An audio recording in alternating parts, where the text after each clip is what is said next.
पिता और पुत्र पवित्रात्मा नाम रे आमेन। आपण मान समस्त को जय जीशु। मुझे समस्त को यही दैनिक आहार प्रोग्राम को मु स्वागत जनावि। आज हूँ सेप्टेम्बर मास 2 तारिख 2025। आज सुसमाचार लूक लिखित सुसमाचार 4 अध्याय 31 रु 37 पर्यंत। तपर से गालीली काभरनाउम सहर को गले वो विश्राम बार लोक मान शिक्षा देवाक लगिले। सेमाने तांकर शिक्षार विस्मित हेले, कारण से अधिकार सह शिक्षा देउथिले। सही समाज गृह रे अशुचि भूताविष्ट जने व्यक्ति थिला। से उच्च स्वर रे चित्कार करी कहला, आम मान को छाड़ दियो हे नाजरतीय यीशु, आम सहित तुमर कौन अच्छी? तुम्हें कौन आमर विनाश करने को आसीच? मु जाने तुम्हें किए? तुम्हें ईश्वरंगर सही पवित्र व्यक्ति। यीशु तांगु धमक दे कहले, चुप रह, यह ठारू बाहर जाओ। तहु भूतात्मा तांकु समस्तंगर सम्मुखें तले कछाड़ी पकाइला वो तार कौनसी क्षति न करी ताठारू बाहरी गला। लोक माने आश्चर्य होई परस्पर मध्य कुआकुई हेले, ये की प्रकार कथा? से अधिकार और क्षमता सह अशुचि आत्मा मान को आदेश दियंती एवं सेमाने बाहरी जाती। यही घटना जोगु तांकर ख्याति समग्र अंचल रे व्यापी गला। प्रभुंकर सुसमाचार। हे प्रभु जीशु ख्रीष्ट, तुमर प्रशंसा है। कृष्णगढ़ मोर स्नेहर भाई भाई मैंने गत काली आम शुणुलु लूक लिखित सुसमाचार 4 अध्याय 18 पदरे जीशु कहले, मु सर्व प्रकार बंधन लोक मान को मुक्त बंधन मुक्त करने मु यही जगत को आसी अच्छी। एवं आज सुसमाचार रे आम शुणिलु जे प्रभु जीशु ख्रीष्ट जने अशुद्ध आत्मार बंधन रे थिबा जने व्यक्ति को से मुक्त करुचंदी, बंधन मुक्त करुचंदी। आउ प्रभु जीशु ख्रीष्ट सर्वप्रथमे सुसमाचार प्रचार करथिले। तापरे सुसमाचार प्रचार सरू सरू जने ये से अशुद्ध आत्मा धरिथिबा, अशुद्ध आत्मा द्वारा पीड़ित होइथिबा जने व्यक्ति चित्कार करी पाटी करी कहले जे तुम्हें तुम्हें तुम्हें आम आम थारे तुमर कौन कार्य अच्छी? नाजरतीय यीशु बोलिकी से तांकु चित्कार करी कहवाटा आमे देखि पारिछु। आंब मान को छाड़ दियो हे नाजरतीय यीशु बोलिकी सही व्यक्ति कहले।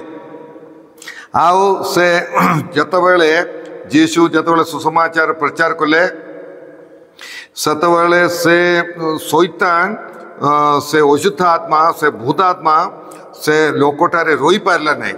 आउ एथिरो आमे जानिबार अछि जोठारे प्रभुंकर वाक्य पढ़ा जाए, प्रभुंकर वाक्य प्रचार करा जाए,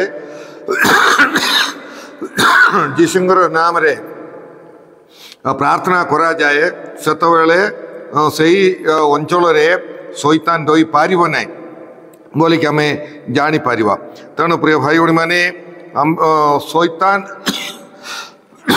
यीशुंकर वाक्य को यीशुंकर वाक्य शैतान को अस्वस्थ करे, यह आम माने जापर।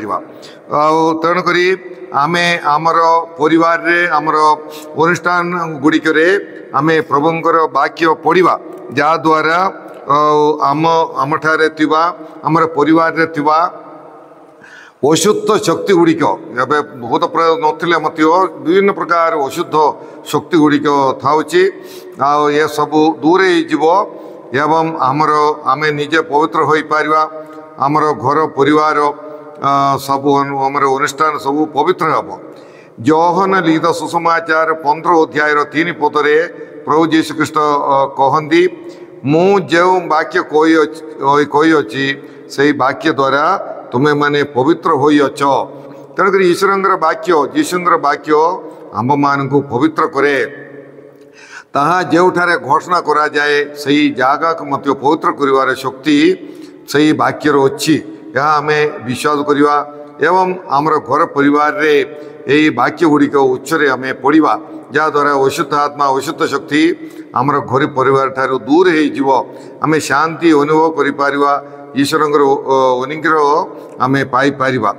ଆମେ ଦେଖିବା ଲୁକ ସୁସମାଚାର 9 ଅଧ୍ୟାୟର 1-2 ପଦରେ ପ୍ରଭୁ ଯୀଶୁଖ୍ରୀଷ୍ଟ ପ୍ରେରିତମାନଙ୍କୁ ଭୂତ ଛଡ଼ାଇବାର ଓ ଈଶ୍ୱରଙ୍କର ରାଜ୍ୟ ଘୋଷଣା କରିବାର ଅଧିକାର ଦେଇ ସେ ଯୀଶୁ ପଠାଉଛନ୍ତି।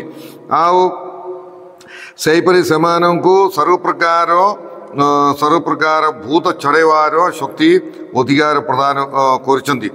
ଯୀଶୁ ମାର୍କ ସୁସମାଚାର 1 ଅଧ୍ୟାୟର 15 ପଦରେ ସେ କହନ୍ତି, ଈଶ୍ୱରଙ୍କର ରାଜ୍ୟ ସନ୍ନିକଟ, ଅନୁତାପ କରି ଈଶ୍ୱରଙ୍କର ରାଜ୍ୟରେ ବିଶ୍ୱାସ କର।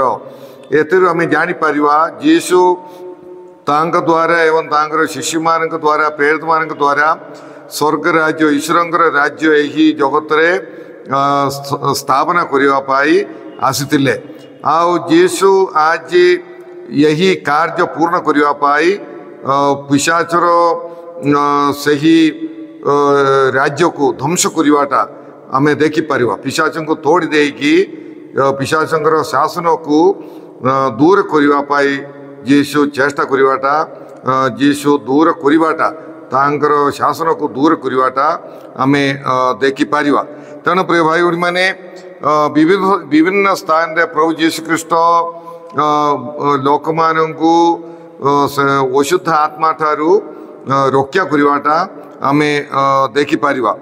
ଆଉ ପ୍ରଭୁ ଯୀଶୁଖ୍ରୀଷ୍ଟ ଏହି ଭୂତ ଆତ୍ମାମାନଙ୍କୁ ଦୂର କରି ଈଶ୍ୱରଙ୍କର ରାଜ୍ୟ ସଂସ୍ଥାପନ କରିବା ପାଇଁ ସେ ଚେଷ୍ଟା କରୁଛନ୍ତି।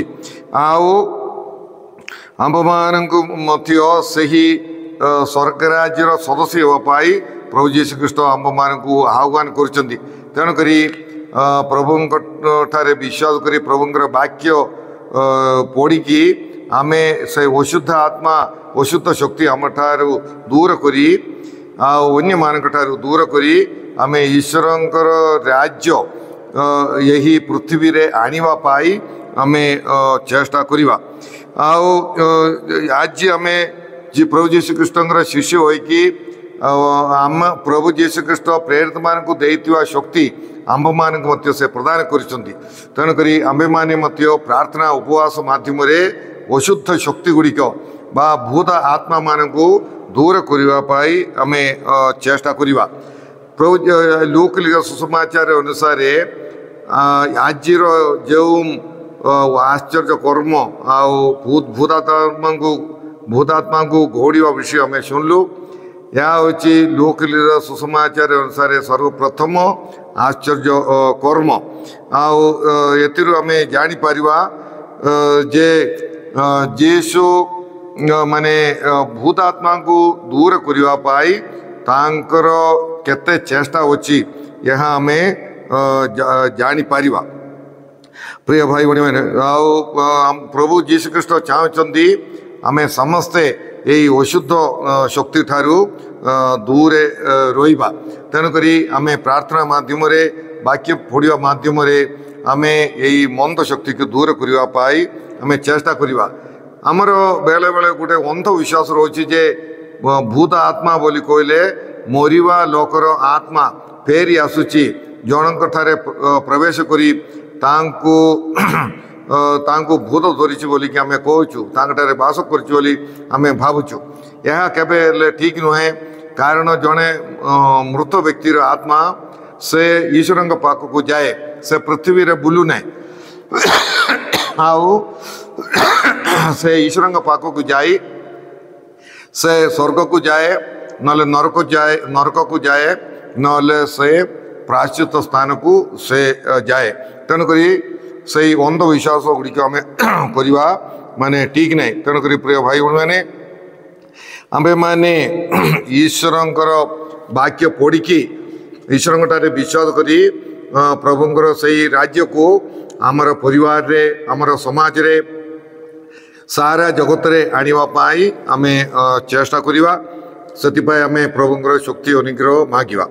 हे प्रभु परमेश्वर आम समस्त को तुम प्रियपुत्र जीशुख्रीष्ट को यही जगत को पठे दे से भूत प्रेत शैतान ठारू तुम्हें रक्षा करने जीशु के यही जगत को पठेदेल एवं से जमी वाक्य द्वारा भूत को दूर कले से हीपरी आम्भे माने तुम वाक्य दैनंदिन पढ़ी सर्व प्रकार पशुता शक्ति ठारू आम वंचित रही से आंब मान को साहय कर।